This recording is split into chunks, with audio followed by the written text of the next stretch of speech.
Akashvani COVID-19 ప్రత్యేక వార్తలు చదువుతున్నది దుర్గా ఉషారమణి.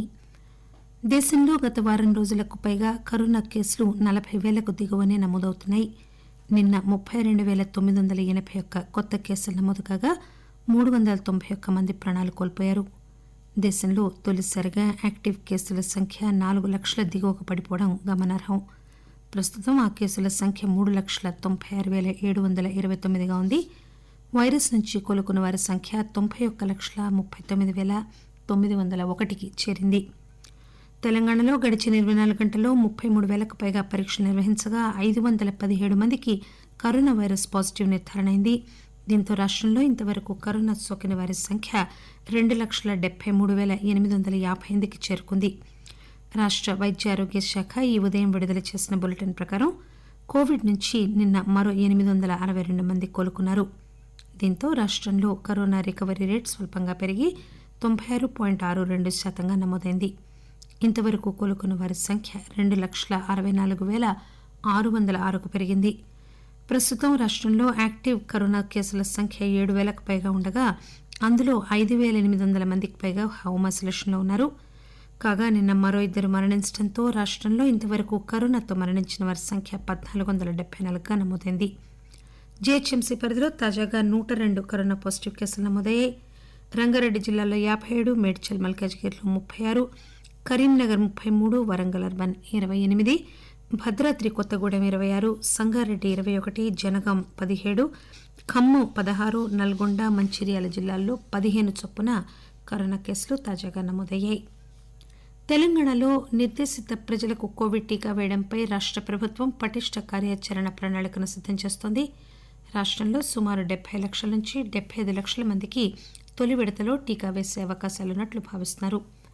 నిర్దేశించిన వ్యక్తులకు 2 డోసుల చొప్పున 3-4 వారాల వ్యవధిలో ఇవ్వాల్సి ఉంటుంది. ఈ లెక్కన రాష్ట్రానికి సుమారు 1,500,000 డోసులు అవసరమని అంచనా వేశారు. టీకాలు వేసేందుకు నర్స్, ఏఎన్ఎం, ఆశా కార్యకర్తలతో కూడిన మొత్తం 10,000 బృందాలు ఏర్పాటు చేస్తారు. ఈ బృందాలు ఒక్కో రోజులో 1,00,000 మందికి, వారం రోజుల్లో రాష్ట్ర వ్యాప్తంగా 70 లక్షల మందికి టీకాలు వేస్తాయని, మరో 3-4 వారాల వ్యవధిలో 2వ డోసు టీకా కూడా ఇదే కార్యాచరణ ఉంటుందని ప్రభుత్వ వైద్య వర్గాలు తెలియజేశాయి. కోవిడ్-19 నివారణ కోసం ఆక్స్ఫర్డ్ విశ్వవిద్యాలయం రూపొందించిన కోవిషీల్డ్ టీకాను భారత్లో అత్యవసర ప్రాతిపదికన ఉపయోగించేందుకు అనుమతించాలని సీరమ్ ఇన్స్టిట్యూట్ ఆఫ్ ఇండియా కోరింది.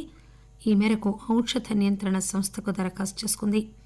Serum institute of India Covishield ఉత్పత్తి కోసం ఆక్స్ఫర్డ్, ఆస్ట్రాజెనెకా ఫార్మా సంస్థతో చేతులు కలిపింది. ఇప్పటికే భారత ఔషధ పరిశోధనా మండలి సహకారంతో దేశవ్యాప్తంగా పలుచోట్ల కోవిషీల్డ్ 3వ దశ క్లినికల్ ట్రయల్స్ నిర్వహించారు. ఇప్పటికే డీసీజీఐ అనుమతితో 40 మిలియన్ల కోవిషీల్డ్ డోసులను తయారు చేశారు. యూకే, బ్రెజిల్, ఇండియాలో జరిపిన క్లినికల్ ట్రయల్స్ ఫలితాల ఆధారంగా అనుమతులు ఇవ్వాలని సీరమ్ సంస్థ కోరినట్లు సంబంధిత వర్గాలు తెలియజేశాయి. యాదాద్రి లక్ష్మీ నరసింహస్వామి ఆలయంలో శాశ్వత పూజలు తిరిగి ప్రారంభించినట్లు ఆలయ ఈవో గీతారెడ్డి చెప్పారు.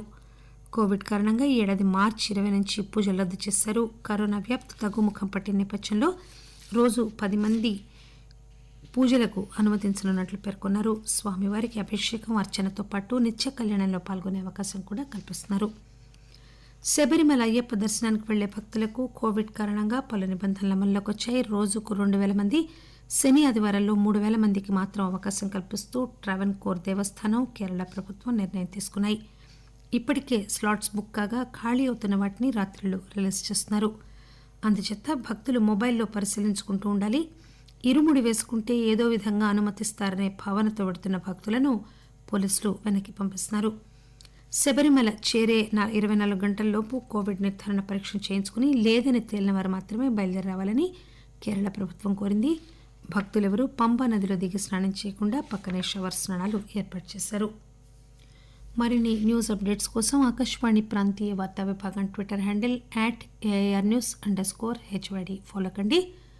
ఏఐఆర్ న్యూస్ హైదరాబాద్ యూట్యూబ్ ఛానల్కి సబ్స్క్రైబ్ చేయండి. ఆకాశవాణి కోవిడ్-19 ప్రత్యేక వార్తలు ఇంతటితో సమాప్తం.